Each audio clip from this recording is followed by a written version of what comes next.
Meus amigos, bom dia. É uma alegria, viu, Tomás, estar aqui, a convite seu, do Fernando, de outros colegas do Ministério Público que tanto enobrecem aqui essa casa de justiça, né? Estou vendo aqui a Silvia, a nossa companheira, né? Batalhadora, o Reinaldo, tantos colegas que estão aqui que são ardorosos, indignados, como falou aqui o Tomás, né? E além da indignação, nós somos capazes de promover ações, né? Que é mais importante também, né? Não só de ver a situação um pouquinho ali atrapalhada, mas também promover ações. E você lembrou algumas coisas da história recente aí da justiça terapêutica, Tomás, que o Mário Papatella falava pra gente assim, né? Quando a lei dos juizados veio, né?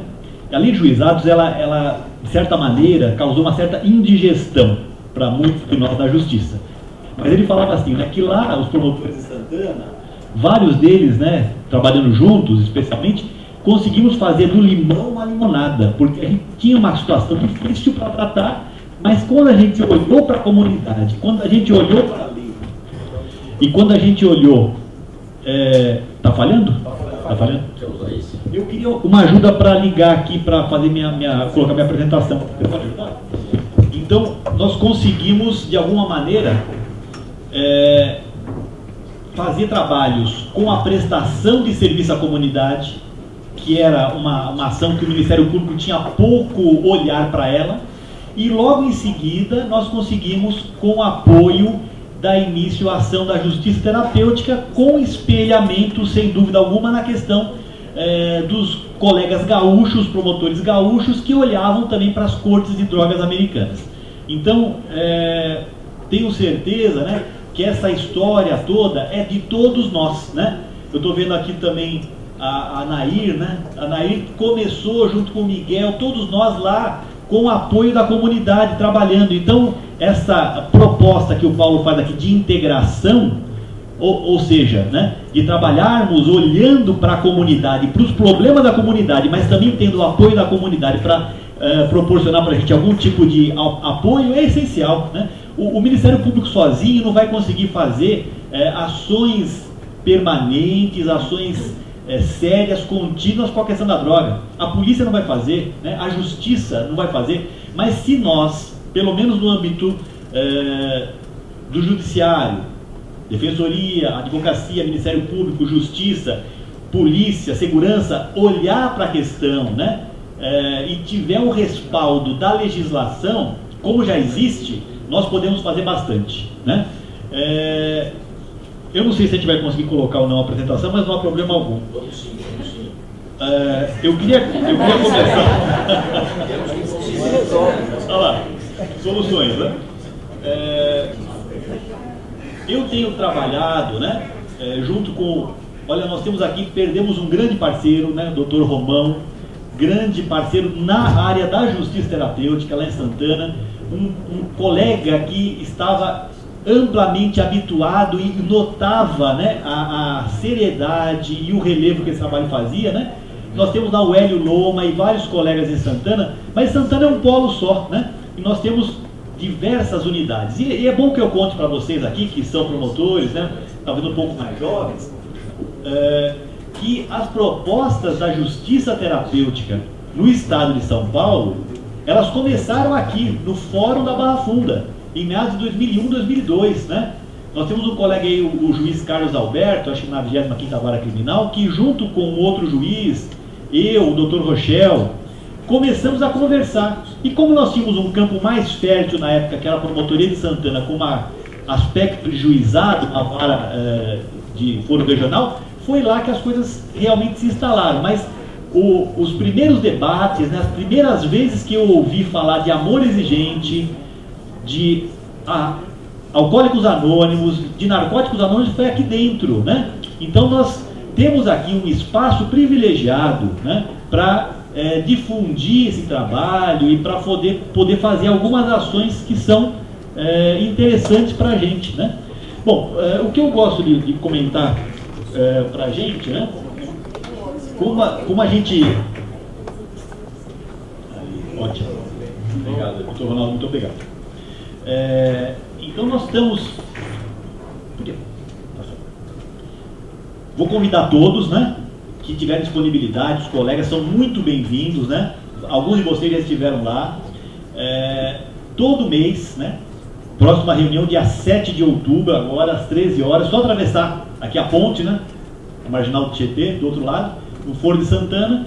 É uma reunião que a gente chama de Justiça Terapêutica, onde faz-se uma abordagem, que eu vou comentar com ela, sobre ela com vocês em seguida, e onde há um encaminhamento das pessoas para propostas de eventual frequência a cursos, de questão da droga, especialmente reuniões de amor exigente e outras coisas.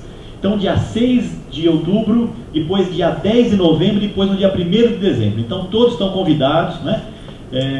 Se quiserem estar lá conosco, está lá o endereço em cima, na Caetano Álvares 594, no 3º andar. O Miguel está sempre lá, o Otávio, né? A doutora Nair, né? Está querendo fugir, mas nós estamos puxando ela de volta, né? E temos vários companheiros que estão lá presentemente. Esse filmezinho que está na internet pode ser acessado por todos vocês, né? Está lá no YouTube. Foi um filme com vários depoimentos, inclusive do Zé Romão, né? Falando sobre justiça terapêutica, pessoas que passaram pelo programa, que estão conseguindo ficar longe das drogas em razão da ajuda que o programa iniciou e que foi de alguma maneira solidificado pelos grupos de mútua ajuda ou pelo tratamento terapêutico, né? Então, esse filme pode ser assistido, pode ser passado para as pessoas para que possa, de alguma maneira, pegar mais informações e dados sobre a justiça terapêutica.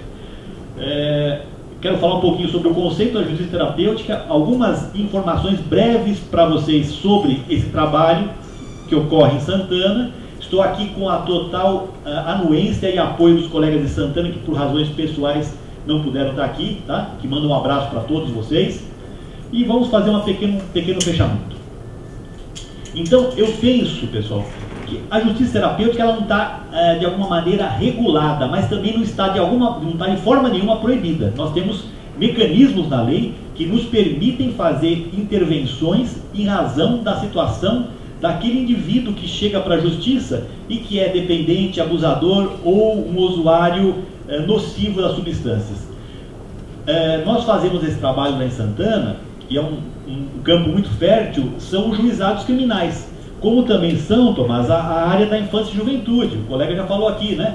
Quando o promotor lá em Monte Alto, ele fazia uma linkagem entre as situações dos indivíduos, dos meninos, dos adolescentes, com amor exigente, levando as famílias. Então isso tudo é possível. Não precisamos fazer nada para mudar a lei ou criar nenhuma pirotecnia jurídica para fazer isso, né? Está bem nas nossas mãos, né? Nós podemos fazer. Então, quando a gente tem essa possibilidade, a gente pode aplicar esse conceito de justiça terapêutica que não quer fazer, ou melhor, que não tem a pretensão de fazer mudar a cabeça do indivíduo, mas quer fazer com que a pessoa que está no sistema de justiça, ela reflita, né? A gente não vai trocar ali o dependente químico de ontem por uma pessoa sem drogas amanhã, não é isso, não há mágica, né? Mas nós podemos oferecer para aquela pessoa um suporte, né? Podemos orientar as famílias que busquem amor exigente, busquem Naranon, busquem Alanon, e essas famílias também ajudem esse rapaz, essa moça, a controlar ou melhor tratar a questão da adicção. Então, a justiça terapêutica vai levar a pessoa à oportunidade de uma reflexão, a oportunidade dela, individualmente, junto com o apoio do grupo, que é essencial em qualquer área do nosso desenvolvimento. Na dependência química não se fala em outra coisa que não seja o suporte de grupo como um fator de grande potencial de sucesso para o tratamento, né? Amor exigente fala, né? Sozinho nós somos impotentes, mas em grupo nós podemos. Então, se nós podemos em grupo, por que não aproximar esse ser, essa pessoa, esse cidadão que chegou na justiça, né? Podemos fazer sim. Então, quero lembrar para vocês, todos vocês sabem, que a gente não trabalha com a questão da internação compulsória, que é uma demanda grande e tem o seu papel na área do atendimento. Mas o nosso olhar é para aquele rapaz, para aquela moça que está com o problema da drogadição e ainda pode conviver com a família, ainda está eventualmente empregado, mas que se sabe pela prática que, infelizmente, o caminhar dele pode não ser tão exitoso daqui a 2, 3, 4 anos. Então, aquela intervenção que a justiça terapêutica busca fazer é no sentido de oferecer a ele a oportunidade de refletir, né? Nada mais do que isso. Evidentemente que a gente torce, né? Que o grupo ajuda, que a terapia, que o AME lá da Vila Maria faz força para ele deixar a droga. Nosso objetivo é busca da abstinência, mas não pensem que os casos que não se consegue isso é por falha do programa ou por má aplicação da terapia. A dependência química é uma doença complexa, como fala o professor Ronaldo Laranjeira, e há vários fatores que levam a pessoa a entrar nela e há diversos outros ainda que impedem que ele saia da questão. Então nós temos que tratar com muito cuidado, né?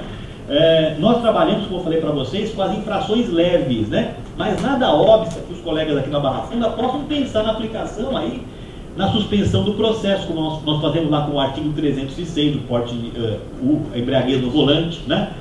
Pequenos furtos, né? Pequenos casos de estelionato. Eu sempre gosto de contar que quando eu estive estudando fora do Brasil com o apoio integral do Ministério Público sobre dependência química, eu vi um caso na Corte de Drogas que era um senhor que chegou lá e pediu para ir para a Corte de Drogas, que lá o acesso, a chegada na Corte de Drogas é a pedido do infrator, com a assistência da defesa e com a avaliação do Ministério Público, do promotor de justiça, que ele chegou na Corte de Drogas e ele tinha um histórico de furto de combustível do carro da empresa que ele trabalhava. E eu fiquei pensando assim, né? Com o meu inglês meio macarrônico, mas o que esse cara está fazendo aqui, né? Porque ele não é portador de droga, ele não foi preso com drogas e tal. E daí ele contou, no depoimento que ele fez pedindo para ingressar, que ele fazia aqueles pequenos furtos de combustível para ter dinheiro para comprar a droga, né? Então, quantos de nós aqui, olhando os nossos inquéritos com um pouquinho mais de olhar detalhista, vai encontrar ali, na fala do infrator, na fala da testemunha, na informação do policial, esses relatos para trás e, quem sabe, não podemos, né, envolver aquela pessoa numa situação que vai ser favorável para eles, né? Olha lá um dos princípios de amor exigente, né? O princípio esperançador. Da crise bem administrada surge a possibilidade de uma reação positiva, né? Ou seja, é um momento de crise. Ninguém vai falar para mim, né? O senhor é delegado? Investigador. Aqui a polícia, quando alguém é preso e levado para a delegacia, que aquilo não é uma crise. Dona Mara contou aqui, né? Crises que as famílias passam, crises que os rapazes e as moças passam. Então, nesse momento de crise, esse rapaz, essa moça pode ser orientado para buscar ajuda, né? E quando chegar aqui na justiça, essa cobrança de ajuda positiva, ela possa se intensificar, né? O NIDA, o Instituto de Drogas americano, ele recomenda que os encaminhamentos pela família, pelo sistema, pelo empregador e também pelo sistema de justiça sejam feitos, né? Que isso vai ser um fator de motivação para a chegada, um fator de adesão e um fator até de sucesso para o tratamento. Então não pensemos nós que nós estaríamos assim agindo contraproducentemente quando a gente recomenda, encaminha e até de alguma maneira cobra no processo a ida daquela pessoa para um tratamento, seja ele terapêutico na área de saúde, seja ele comunitário, seja ele em grupo, seja o tratamento que estiver disponível e a pessoa se inclinar por ele. Eu penso também que não podemos obrigar, né? Dentro da estrutura judicial, temos que conversar e procurar mostrar para aquela pessoa a possibilidade que ele tem de receber ajuda, mas não constrangê-lo de alguma maneira que ele admita aquele tratamento. E eu também penso ainda, com a minha experiência que eu estou passando dos anos que vão se somando, que algumas vezes ele vai falhar no tratamento dele. E essa falha não pode ser um motivo de exclusão sumária da pessoa do programa e falar para a pessoa, olha, tchau, acabou para você, né? Nós temos que insistir, né? Desde que haja possibilidade legal, né? A gente sabe que tem os limites que a lei nos obriga, mas havendo possibilidade, pequenas deslizadas, né? Os lapsos têm que ser admitidos para que não haja uma desmotivação. Nós temos que procurar que a crise que pode ocorrer no meio do encaminhamento, ela seja um fator de motivação. Por favor. Então, trabalhamos com a lei do juizado, já está mais do que claro. Podemos fazer isso no Código Penal, com a suspensão condicional da pena, podemos fazer isso em alguns episódios que a lei da violência doméstica também apresenta, lá no final, talvez na suspensão condicional da pena, podemos fazer isso no regime aberto, com o condicionamento de algum tipo de intervenção para o regime aberto. Tem várias oportunidades dentro da lei, né? E nós temos aqui que mostrar para vocês que nossos grandes parceiros, que sempre foram, né, que olharam a justiça e não nos voltam as costas, são basicamente os grupos de mútua ajuda, né? Alcoólicos Anônimos, Narcóticos Anônimos, Amor Exigente, Associação Antialcoólica do Estado de São Paulo, Naranon e Alanon. Eles estão sempre juntos de nós. E nós temos um reforço muito sério, muito importante, com o professor Ronaldo, aqui em Santana, com o Ambulatório Médico de Especialidades da Vila Maria, né? Nós vamos ao CAPS também, falamos com o CAPS que nós existimos e que o CAPS pode nos apoiar, né? A ideia dos CREAS também é importante. Então, essa rede de atenção e de acolhimento, ela está praticamente implantada nas cidades, de alguma maneira, ou umas melhor, outras pior articuladas, mas elas de algum modo existem e nós temos que voltar a olhar para eles, né?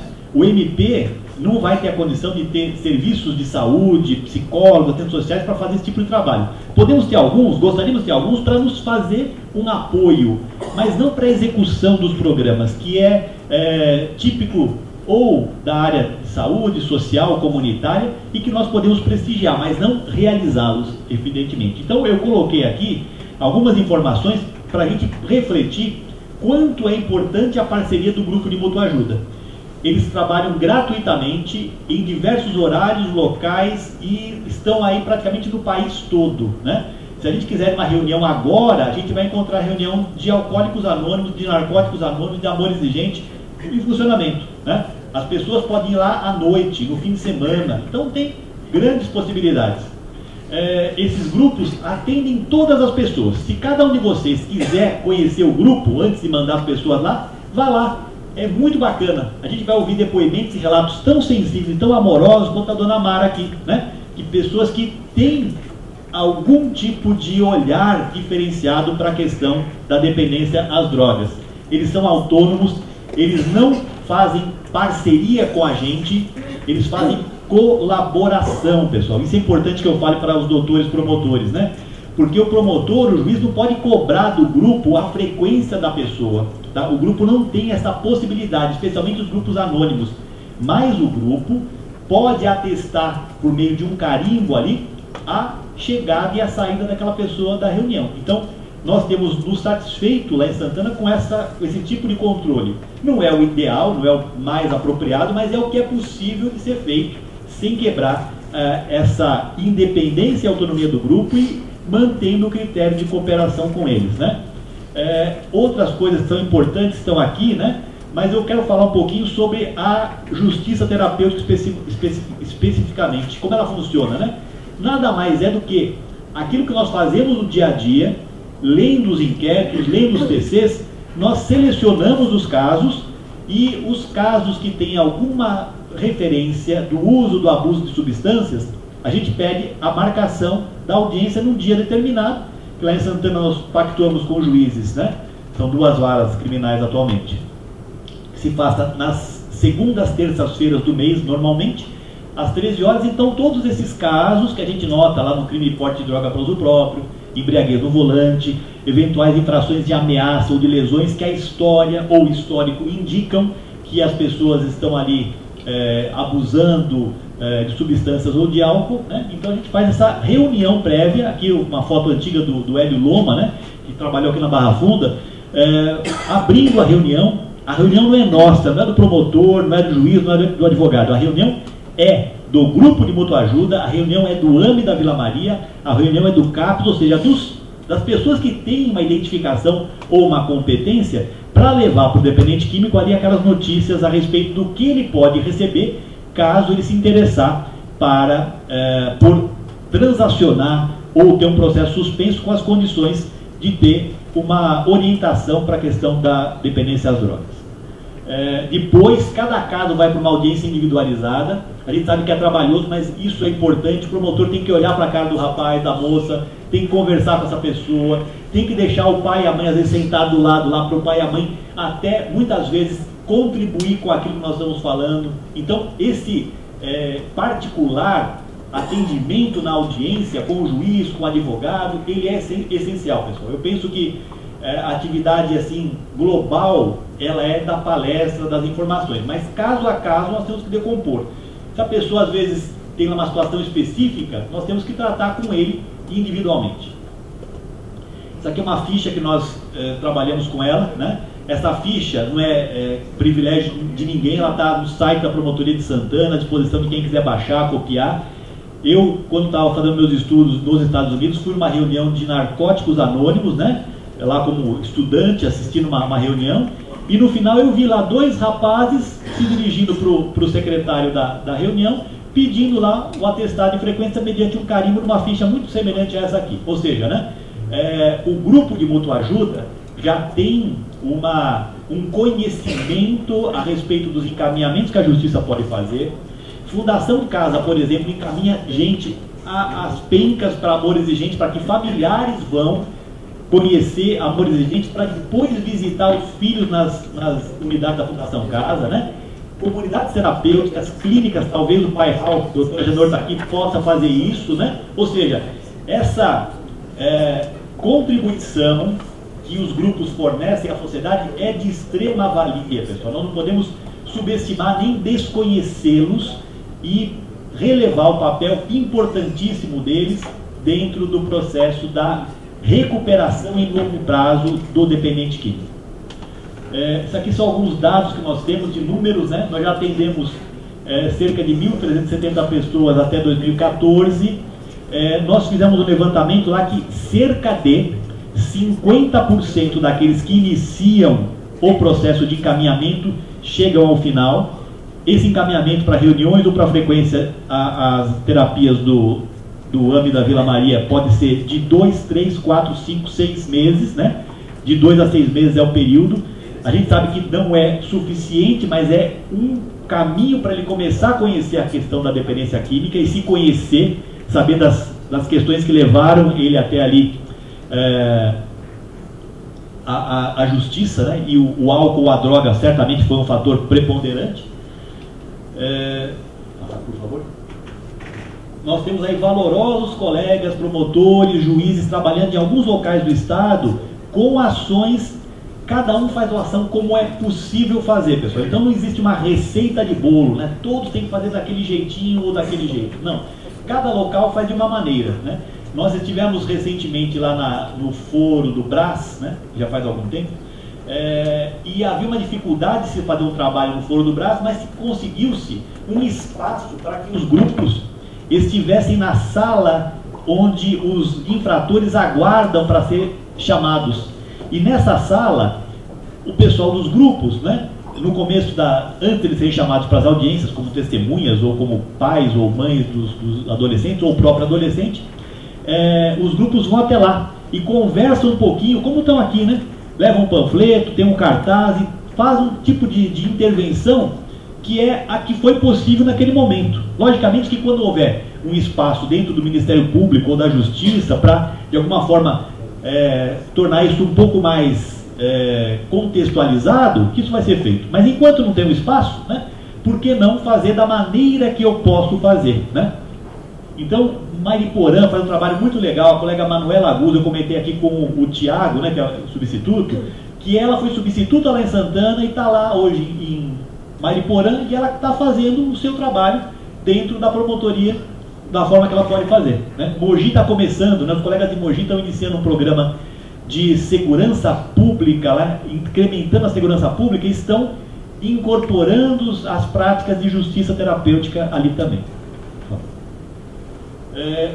Dentro do plano de atuação de 2014 do MP está prevista a ação da justiça terapêutica, né? Nós esperamos que essa proposta ela seja mantida nos próximos planos de atuação, O nome, pessoal, pouco importa, tá? Se é justiça terapêutica, se é intervenção para a questão da drogadição, se é uma ação do Ministério Público em apoio ao tratamento, não importa. O que importa é o olhar do promotor, é o olhar da justiça para a questão.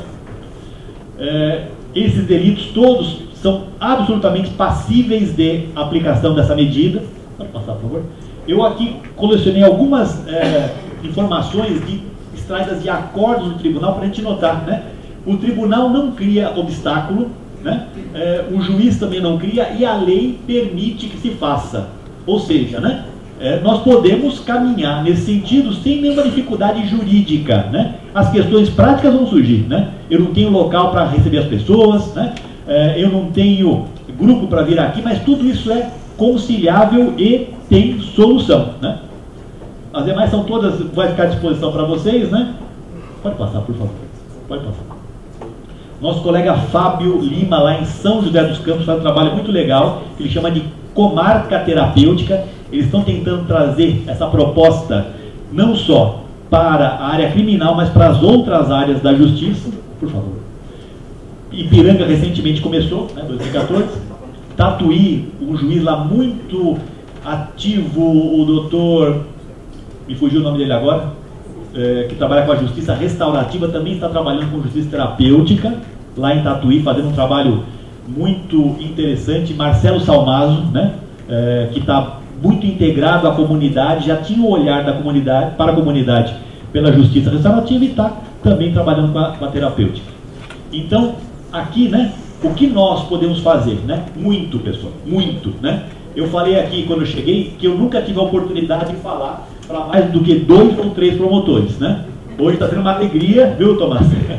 O doutor Ronaldo também certamente nunca falou para tantos promotores, né? Às vezes a gente vai em algum congresso, mas promotores criminais, né? Promotores que tem assim, que podem colocar o dedo na ferida, como são grande parte dos senhores, é uma oportunidade assim, das mais caras para mim, para todos nós com certeza, né? Então nós temos que discutir, pensar, refletir, convidar a sociedade para vir conosco, né? Amor Exigente está aqui. Tenho certeza que se chamarmos Alcoólicos Anônimos, Narcóticos Anônimos, Associação Antialcoólica, o CAPES aqui da região, vamos tentar trazer quem pode colaborar, né? São parceiros importantes. Os grupos que apoiam famílias, Alanon, né? Nós podemos, às vezes, não fazer um trabalho na vara que vocês trabalham de forma assim, coordenada, mas nós temos casos que surgem para a gente que podem pegar aquele caso. Olha, esse caso eu tenho condição de fazer um encaminhamento, a pessoa quer, muitas vezes a pessoa pede, né? O infrator pede ajuda, né? Algo que eu tenho visto torna-se importante para a gente, em alguns casos, é ter uma avaliação escrita, professor Ronaldo, uma avaliação médica, muitas vezes, dizendo da condição dele de dependente químico mais imputável. Isso ajuda muito, né? Dá uma força. Inclusive a lei de drogas tem dispositivos que falam, né, que você pode oferecer um tratamento para a pessoa, encaminhar para tratamento, se ele tiver uma avaliação que diga que ele, mesmo condenado, ele é alguém que usa drogas, que é um dependente químico, né? Então, minha mensagem para todos, pessoal, vamos fazer as coisas simples, né? Talvez se eu esperar reformar-se aqui esse auditório para ter capacidade para 200 pessoas, eu não vou conseguir, né? Se eu esperar que o meu juiz coloque em dia o acervo dele, eu não vou conseguir. Se eu esperar que as coisas, para mim, pessoalmente, eu acabe o meu mestrado, eu consigo uma vara para trabalhar melhor, não vai dar certo, né? Vai se esperar muito. E a dependência química está batendo nas nossas portas. Nossos filhos, né? Nossos colegas, algumas vezes, estão sendo atingidos pelo álcool e pelas drogas, né? Então, se a gente esperar muito, talvez não haja tempo de reação, né?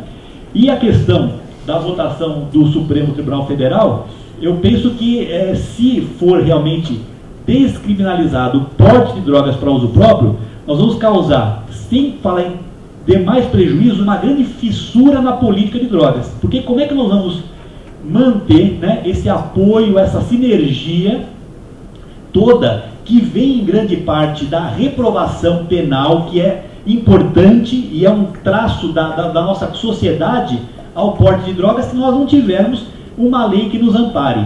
Eu, pessoalmente, não acredito que uma lei administrativa, da forma que está sendo proposto pelo voto do relator, tenha alguma força, porque eu não acredito também que a polícia tenha interesse em fazer os registros e nem tampouco que nós, na Justiça, mantenhamos o nosso interesse em chamar um infrator aqui para conversar, para dar uma de encaminhamento, se não houver um delito, um crime, mesmo sem pena por trás dele. Pessoal, eu acho que eu falei demais. Temos aqui informações para vocês a respeito de material de estudo para dependência química. O Dr. Ronaldo está aqui, que é uma fonte inesgotável de sabedoria para dependência química, né? E eu quero agradecer, né? E me colocar à disposição de vocês para todas e quaisquer tipo de intervenções que eu possa fazer. Muito obrigado.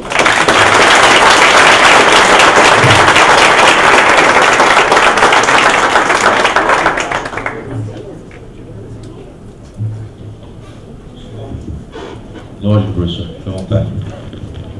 Não, eu queria falar rapidinho, assim, eu sou um grande entusiasta da ideia, né, da interação do sistema judicial com o sistema de tratamento, né, sistema de assistência social, né. Eu acho que as experiências internacionais com maior êxito são aquelas que acabam fazendo isso, né.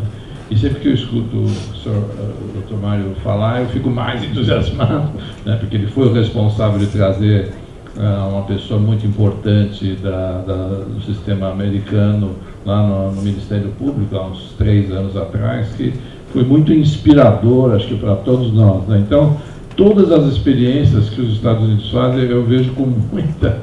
Né, eu gostaria de citar só dois exemplos pequenos, assim, porque nos Estados Unidos, por exemplo, a pessoa que está no sistema da corte de drogas, ou justiça terapêutica, eu também acho que o nome absolutamente insignificante, importante é a prática.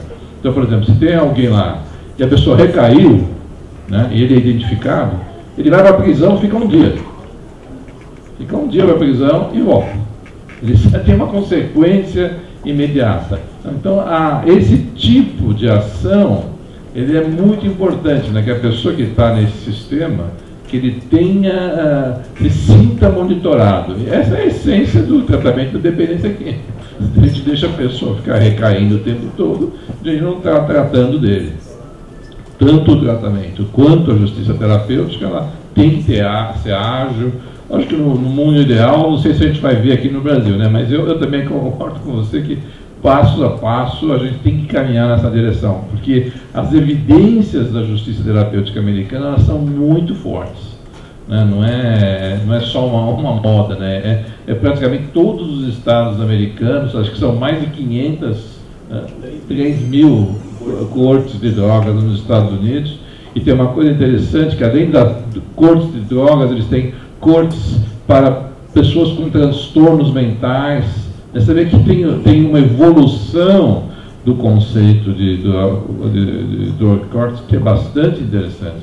E uma das evoluções que eu vou rapidamente falar, por exemplo, um tipo de experiência que eles fizeram é o seguinte, que a polícia local, junto com a comunidade, mapeava todos os pontos de venda de drogas de uma região, né? A polícia chamava os traficantes, a polícia mostrava o dossiê do traficante, o pequeno traficante, qualquer que seja, olha, você é um traficante, nós temos aqui o relatório contra você. Ou você muda, né, o seu estilo de vida, ou muda de local, ou você vai ser preso, né? Que é uma forma que eu acho bastante inteligente, entenda, a gente que vai ouvir falar, vamos prender todo mundo. Eu não acho que tem que ficar prendendo todo mundo, que não temos prisão para tudo isso. Mas esse modelo americano, ele é muito interessante, já foi testado em vários locais, que você tem alternativas à prisão para você lidar, quer seja com o usuário, quer seja com o traficante. Então, eu acredito muito na evolução desses sistemas, né, que a gente, fórum como esse, é o local da gente ficar trocando ideias, e eu acredito também como o Mário, que não só de ideias, né, mas de ações, né? Vale a pena a gente estar sabendo, né, e talvez uma das consequências de um fórum como esse é fazer um outro fórum talvez mais de ações, né? Eu teria um grande sonho de fazer junto, né?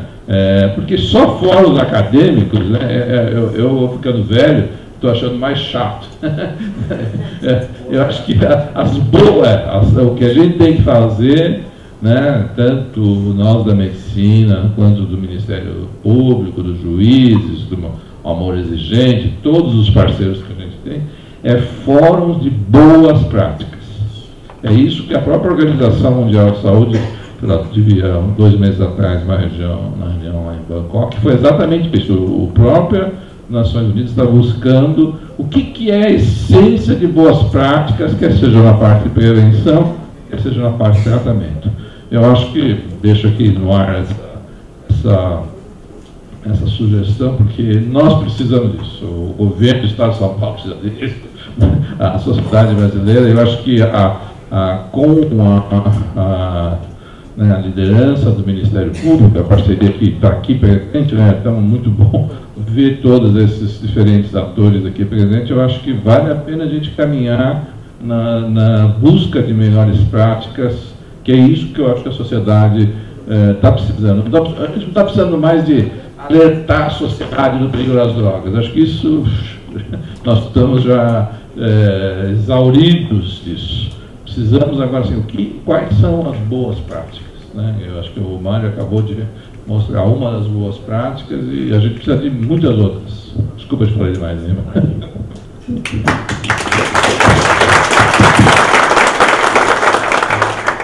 Obrigado pela contribuição, professor Ronaldo, e obrigado mesmo, porque o senhor ficou nos auxiliando com a passagem de telas ao longo da exposição do Mário Sérgio. Eu peço desculpas em nome dos organizadores do evento. Esse evento ele não conta com a participação da Procuradoria-Geral de Justiça, da Associação Paulista do Ministério Público, tampouco da Escola Superior do Ministério Público. É um evento feito por nós, promotores de justiça.